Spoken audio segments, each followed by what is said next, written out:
Hey guys, Chef Plum back with you here at Butcher's Best Country Market in Newtown, Connecticut, and we're going to talk to you a little bit today about a sirloin tip roast. Now, we don't have a full sirloin tip, but we have two other pieces to show you, one of which came from the sirloin tip. Now, I have what here is called a spoon roast. It's actually a sirloin from the hip of the animal. And you can see this is a very soft piece of meat. This is a great piece to sear off.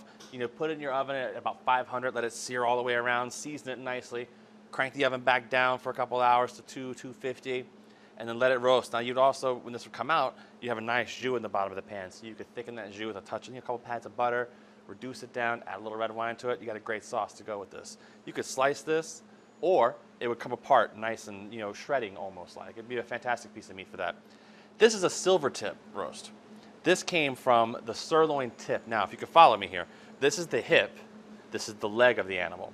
It always sounds weird when you think about it in that kind of respect, but the bottom line is these do come from animals, so the best way to describe it is to tell you, this is the leg, this is the hip. Now, this is the silver tip roast. Now, this comes from the sirloin tip.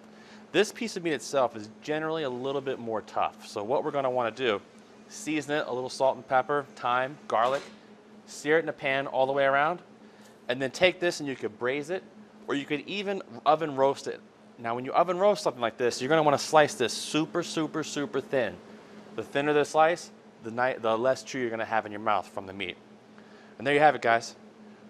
A silver tip from a sirloin, and then a hip sirloin, also called a spoon roast. These are two fantastic pieces of meat for family gatherings, any kind of holidays, birthday meal. This is my birthday meal. I hope my wife is watching. All of this is going to be for me.